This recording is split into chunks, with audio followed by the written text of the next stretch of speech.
Today we are going to discuss about the latest development in Engineer Mohammad Ali Mirza साहब case. As you already know कि engineer Mohammad Ali Mirza साहब की जो है वो बेल पे कल आर्गुमेंट्स जो हैं वो कंप्लीट हो चुके थे। क्योंकि आर्गुमेंट एक्सटेंसिव थे तो जो है वो कल ऑर्डर प्रोनाउंस नहीं हो सका, तो आज जो है वो ऑर्डर प्रोनाउंस किया गया है।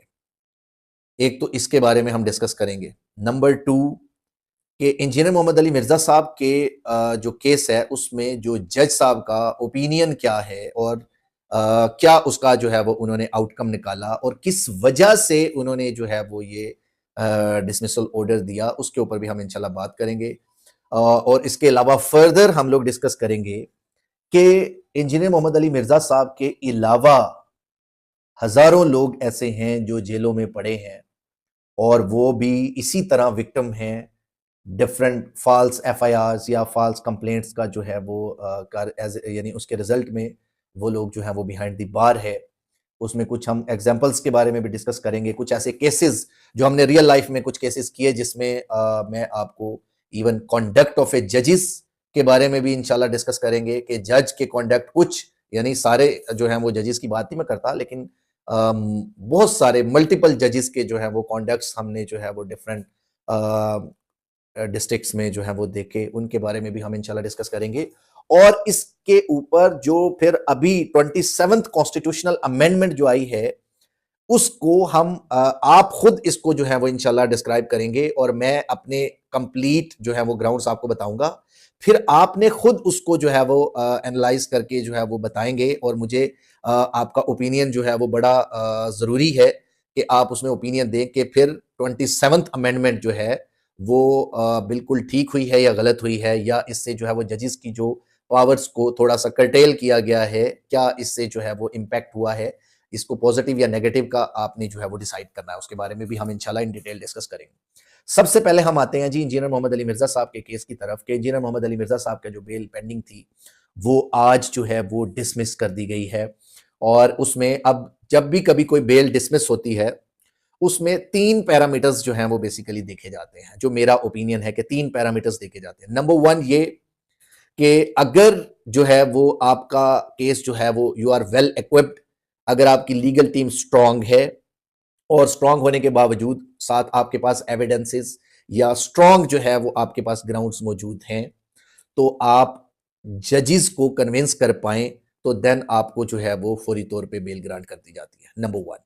ये पहली सिचुएशन है। नंबर 2 सेकंड सिचुएशन ये है कि एक कोई हाई फाई सेंसिटिव केस है और उसमें जजेस अंडर प्रेशर हैं। अगर वो प्रेशर में आ जाएं कि कोई फॉर एग्जांपल लोग जो हैं कोई मोब कोई पर्टिकुलर क्लास ऑफ पर्संस जो हैं वो कोई स्ट्राइक कर सकते हैं, कोई रैली निकाल सकते हैं, या कोई भी डिस्टरबेंस जो है वो पीस में या सिक्योरिटी में हो सकती है, तो उसके बर्डन में जज आ सकते हैं। उसकी वजह से भी जजेस के जो डिसीजन हैं वो अंडर इन्फ्लुएंस चले जाते हैं और उसकी वजह से जो है वो अगर उन्होंने सीधा काम भी करना भी चाहें तो फिर वो जो प्रेशर ग्रुप्स हैं वो उनकी जो है वो ऑर्डर्स में नेगेटिव रोल प्ले कर सकते हैं और उसकी वजह से जजेस जो है वो उसमें हार नहीं डालते और वो डिसमिस करके ऊपर के फोरम के लिए जो है वो जो है वो छोड़ देते हैं कि वो let the high court decide कि वो क्या करे। लेकिन ये जज के मैंडेट के खिलाफ है। अगर आप प्रेशर्स को एब्जॉर्ब नहीं कर सकते, अगर आप जो है वो किसी भी तरफ से जो भी इलीगल या इनवैलिड तरीके से कोई भी प्रेशर क्रिएट किया गया हो, कोई फॉर एग्जांपल कोई अनड्यू इन्फ्लुएंस हो, कोई भी ऐसी चीज हो, अगर आप उसको एब्जॉर्ब नहीं कर सकते तो मेरे नजदीक आपको जज बनना आपके लिए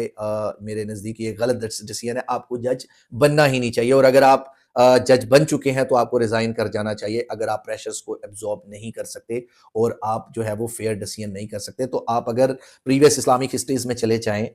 तो बहुत सारे जजेस, बहुत सारे जो है वो उस वक्त काजी होते थे मुसलमानों के, और वो काजी के बारे में ये मशहूर होता था कि चाहे आप उसको जिंदान में डाल दो, आप जेल में डाल दो, वो अपना फैसला इस्लामिक लॉज, इस्लामिक प्रिंसिपल्स और जो भी जो शरीयत के कानून होते थे उस वक्त के लागू, उनको फॉलो करते हुए जो है वो उनको टेकअप करते थे और उनके अकॉर्डिंगली जो है वो डिसीजन देते थे। अब अगर आप ये नहीं कर सकते तो देन आप जो है आपको कोई हक हासिल नहीं है कि आप किसी मासूम की जिंदगी को दांव पे लगाएं। उसके बाद जो थर्ड एस्पेक्ट ये होता है कि अगर कोई इस तरह का सेंसिटिव इशू है जिसके अंदर आप जो है वो मिस इंटरप्रिटेशन ऑफ लॉ करें, या लेजिस्लेचर आपको प्रेशराइज करता है, या आपके पास कोई लॉ में कोई रास्ता मौजूद नहीं है, कोई लॉ में आपके पास रेमेडीज अवेलेबल नहीं है, या उसके जो लीगल टीम है वो काफी कमजोर है, जो असिस्ट नहीं कर पाती जज को, तो देन जो है वो जज आपकी बेल को डिसमिस कर सकते हैं। और अब ये जो 3 एस्पेक्ट हैं ये आप लोग डिसाइड करेंगे। अगर आपके पास इससे बेटर कोई और भी चौथा ऑप्शन भी है तो आप जरूर मुझे बताएंगे कमेंट्स में कि ये चौथा ऑप्शन भी हो सकता है। मेरे नजदीक ये 3 ही ऑप्शन होते हैं कि या आपकी लीगल टीम स्ट्रांग है, जज कमजोर है, या आपकी जो है वो लीगल टीम कमजोर है, जज स्ट्रांग है, उसको असिस्टेंस नहीं मिली और वो डिसमिसल की तरफ चला गया। थर्ड वन ये कि जज के ऊपर कोई प्रेशर है, कोई फॉर एग्जांपल किसी ऑर्गेनाइजेशन की तरफ से, कोई प्रेशर ग्रुप, पब्लिक ग्रुप की उधर से, कहीं से भी, कोई रिलीजियस ग्रुप्स की तरफ से भी प्रेशर हो सकता है, तो देन वो डिसमिस करते हैं। तो इंजीनियर मोहम्मद अली मिर्जा साहब का केस किस कैटेगरी में फॉल करता है ये अब आपको डिसाइड करना है कि इंजीनियर मोहम्मद अली मिर्जा साहब के जो है वो मामलात में इतने डिलेज या इतने जो है वो मामलात में अब दोबारा रिमांड होके आया और दोबारा से डिसमिसल होना है। अब 100% बात है कि जज साहब ने कोई ना कोई लॉजिक्स या रीजनिंग के साथ ही डिसमिस किया होगा। और बड़ी एक अनफॉर्चुनेट बात है पाकिस्तान की हिस्ट्री में कि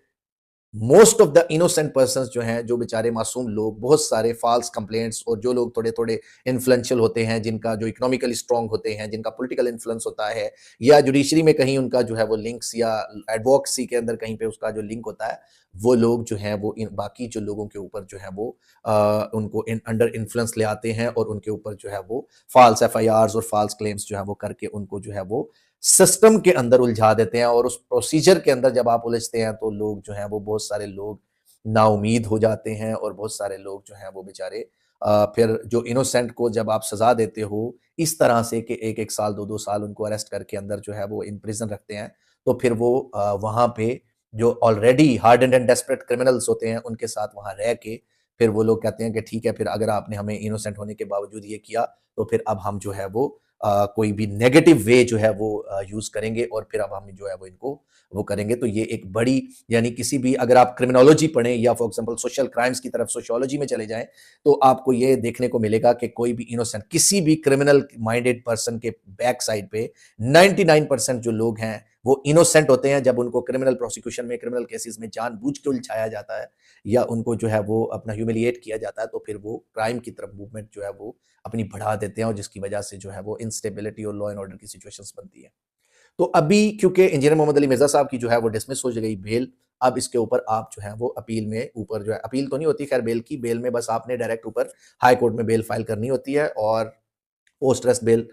और उसमें जो ग्राउंड्स मैंने प्रीवियस अपनी वीडियोस में बताए गए हैं वही सारे रेलिवेंट हो गए हैं, वही सारे रेलिवेंट हैं। तो मैं ये चाहूंगा कि इंजीनियर मोहम्मद अली मिर्जा साहब की जो लीगल टीम है वो करे क्या, वो पहले वेट करे कि काउंसिल ऑफ इस्लामिक आइडियोलॉजी का डिसीजन इनवैलिडेट हो जाए, और जो ही वो इनवैलिडेट होगा, आपके पास बेल का राइट तो ऑलरेडी है, वो तो कंटिन्यूअस है, आप उसको इनवैलिडेट कराने के बाद आप ये सारे जो ऑर्डर्स और सारे एविडेंस साथ लगा के देन ऊपर जो है वो हाई कोर्ट के अंदर जो है वो मूव करें पोस्ट रेस्ट बेल, और इंशाल्लाह आई पर्सनली बिलीव कि उनकी जो है वो बेल हो जाएगी। और फिर उस बेल में स्ट्रेटेजी क्या होनी चाहिए, मैंने अपनी प्रीवियस वीडियोस में मल्टीपल टाइम्स जो है वो कहा कि आपने स्ट्रेटेजाइज कैसे करना है। आपने सबसे पहले जो एफआईआर है उसके डेंट्स को हाईलाइट करना है, नंबर 2, क्योंकि इसमें डीपर एप्रिसिएशन की इतनी गुंजाइश नहीं होती। जब आप हाई कोर्ट में या किसी भी जगह बेल स्टेज पे जब आप बात कर रहे होते हैं तो डीपर एप्रिसिएशन की जरूरत नहीं होती, लेकिन डीपर एप्रिसिएशन से मना भी नहीं किया गया कोर्ट को, और आपको जो है वो डेंट क्रिएट करने होते हैं। तो हाई कोर्ट में क्योंकि जब आप जाओगे तो सबसे पहले आपने बेल के अंदर जो डेंट्स है उनको हाईलाइट करना है, देन आपने उसके बाद जब वो हाईलाइट कर लें तो देन आपने 295C जो है उसके मेन इसेंशियल इंग्रेडिएंट्स और उनके जो बेसिक जो फंडामेंटल्स हैं किसी भी ऑफेंस की डेफिनेशन के अंदर, कौन कौन सी चीज कैटेगराइज होती है, कब 295C इन्वोक होती है, मेरी प्रीवियस वीडियोस में आपको मिल जाएगा। और उनको आपने जो है वो सेकंड स्टेप ये होता है हमारा कि आप लॉ के ऊपर बात करें कि किस लॉ की किस तरह से वायलेशन हुई है। फिर जब ये हो जाता है फिर आप थर्ड उसमें स्टेप पे आते हैं कि जो फैक्चुअल कंट्रोवर्सीज के अंदर, जैसे कि फतावा है, इस्लामिक लॉज और Islamic principles specifically regarding the blasphemy laws आप उसको जो है वो हाईलाइट करेंगे और उसके अंदर जो है वो आप डिटरमिन करेंगे कि फतावा जो एक्चुअल हमारे पास है उसके अंदर इंटरप्रिटेशन और उनके ऊपर बात होगी। फिर उसके बाद नेक्स्ट आप आते हैं डिफेंसिव वे में कि इंजीनियर मोहम्मद अली मिर्जा साहब की जो बात है आउट ऑफ द कॉन्टेक्स्ट काटी और उस आउट ऑफ द कॉन्टेक्स्ट या जो टोटल स्टोरी है नरेट हुई उसके ऊपर जो क्रिश्चियनिटी या डिफरेंट रिलीजन्स का जो बेसिक यानी रेस जस्टाई का जो प्रिंसिपल है कि अगर matter connected to the relevant fact भी है तो उसको भी आप हाईलाइट करेंगे और फिर लास्ट में आप उसके ऊपर इमोशनल और फैक्चुअल उसके ऊपर लेके जाएंगे कि आप कि कितने लोग मुस्लिम्स जो हैं वो हमारे बिहाइंड द बार हैं बिकॉज ऑफ फॉल्स कंप्लेंट्स और 0.1% भी उसका कन्विक्शन रेट नहीं है। तो इन सारी वजहों से जो है वो बिहाइंड द बार रहना उनके लिए जो है वो ये नाजुक बात है कि एक शख्स जो इनोसेंट होने के बावजूद जो है वो बिहाइंड द बार रहे। तो लिहाजा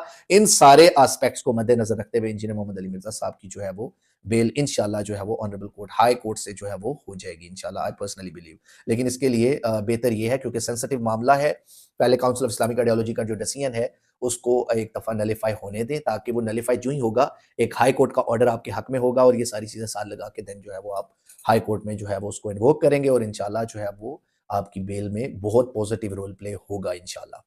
अभी तक की लेटेस्ट अपडेट यही है कि इंजीनियर मोहम्मद अली मिर्जा साहब की जो है वो बेल खारिज हो गई है और उन्होंने जो है वो जो उसके ऊपर जो इंग्रेडिएंट्स हैं इंशाल्लाह हमें ऑर्डर की कॉपी हमने अप्लाई की भी है वो इंशाल्लाह जो ही मिलेगी तो देन इंशाल्लाह हम आपके सामने उन ग्राउंड्स को इंटेंशन ऑफ द जज और इन चीज़ों को भी हम इंशाल्लाह डिस्कस करेंगे इन डिटेल ताकि जो है वो आपको पता चले कि जजेस के माइंड में इंजीनियर साहब के लिए क्या चल रहा है वो इंशाल्लाह इन डिटेल होगा। नेक्स्ट हम क्या कहते हैं, नेक्स्ट हमने कहा था कि देखें उसके बाद फर्दर के 27th अमेंडमेंट में एक कॉन्स्टिट्यूशनल बेंच बना दिया गया है, कॉन्स्टिट्यूशनल कोर्ट बना दी गई है। अब होगा क्या कि सिर्फ जो कॉन्स्टिट्यूशन से रिलेटेड पॉलिटिक्स से रिलेटेड जो भी केसेस है वो सारे के सारे एक अलग से कोर्ट सुनेगी। मेरे नजदीक मैं इसको कहता हूं कि आप इस चीज को जो भी सोचें मैं इसको ये सोचता हूं कि देखें जब कॉन्स्टिट्यूशनल कोर्ट एक अलग से बन गई, कॉन्स्टिट्यूशनल कोर्ट में कौन से केस जा सकते हैं, पॉलिटिकल केसेस जितने आपके कॉन्स्टिट्यूशनल इंटरप्रिटेशन इलेक्शन से रिलेटेड जो भी यानी गवर्नमेंट से रिलेटेड जो मामलात हैं वो सारे तकरीबन उसमें जाएंगे। अब आम बंदे को जो लेमैन है उनका कोई लेना देना एज सच डायरेक्टली इसके केसेस के साथ नहीं होता। उनका लेना देना किन केसेस के साथ है, आपकी जमीन पे कब्जा हुआ, आपके घर पे कब्जा हुआ, आपकी प्रॉपर्टी किसी ने कोई जो है वो कोई भी ऐसा क्रिमिनल मामलात जो टैक्स की एवेजन का मामला हो गया, टैक्स की तरफ से कोई गड़बड़ हो गई, कोई और जितने भी मामलात हैं जो आपके डोमेस्टिक लाइफ सोशल लाइफ से रिलेटेड हैं, कोई कन्विक्शन हो गई, कोई सजा नहीं हुई, कोई एक्विटल हो गए, कोई मुलजम बरी हो गए, कोई जो आपके